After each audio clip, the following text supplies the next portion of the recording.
Une bonne semaine à chacun et chacune. Que le Seigneur vous encourage, vous accorde des moments de communion, d'intimité avec lui. Je lis avec vous ceci dans Marc 5, verset 37. Et il ne laissa personne l'accompagner, sauf Pierre, Jacques et Jean, le frère de Jacques. Verset 40. Et alors il les fit tous sortir, prit avec lui le père et la mère de l'enfant et ceux qui l'avaient accompagné, et il entra là où l'enfant était couché. Seuls Pierre, Jacques et Jean accompagnèrent Jésus et les parents de l'enfant là où l'enfant était couché. Le texte est clair. Quel est le rôle de Pierre, de Jacques et de Jean, ce petit comité? D'être là, d'entendre et de voir Jésus face à la mort de l'enfant. Ils y apprennent notamment l'extraordinaire sobriété des paroles de Jésus, dans la langue probablement la plus familière de l'enfant. Et Marc nous fait le plaisir de traduire.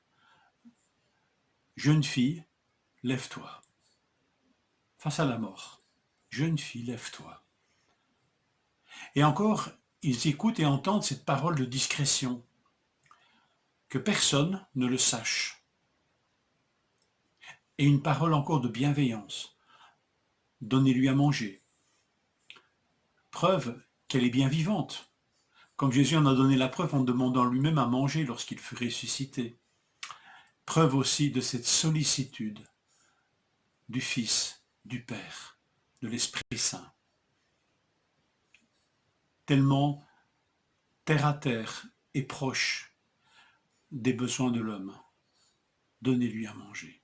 Voilà ce qu'ils apprennent, une parole pleine de sobriété, une parole pleine de discrétion, une parole pleine de bienveillance. Une parole pleine de discrétion ou pleine de sobriété, mais une parole d'autorité, suivie des faits. Un jour, Jésus a dit à ses apôtres cette incroyable parole, dans Jean 14, verset 12.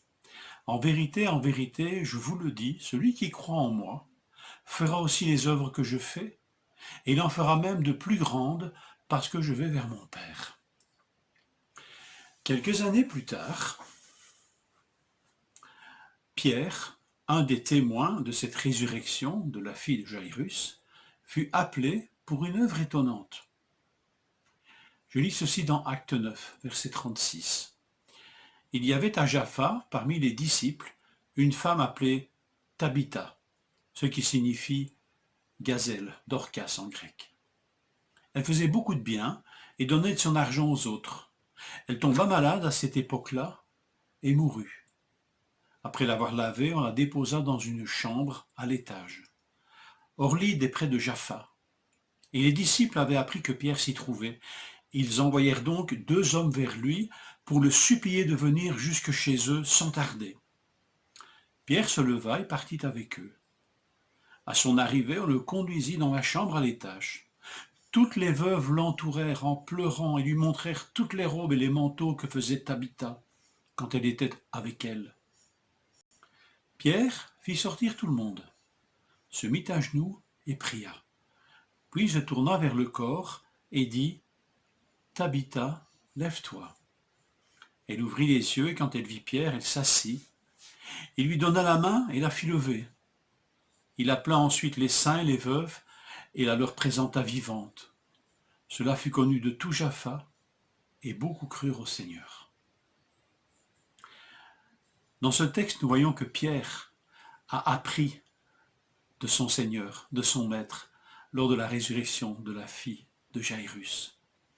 Nous retrouvons chez lui la même sobriété dans les paroles.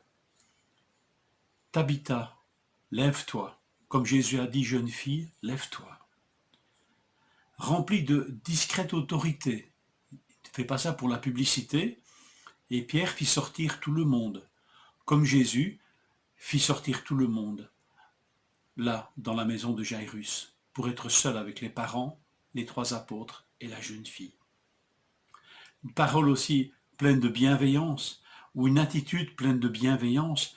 Et quand elle vit Pierre, elle s'assit et il lui donna la main et la fit lever.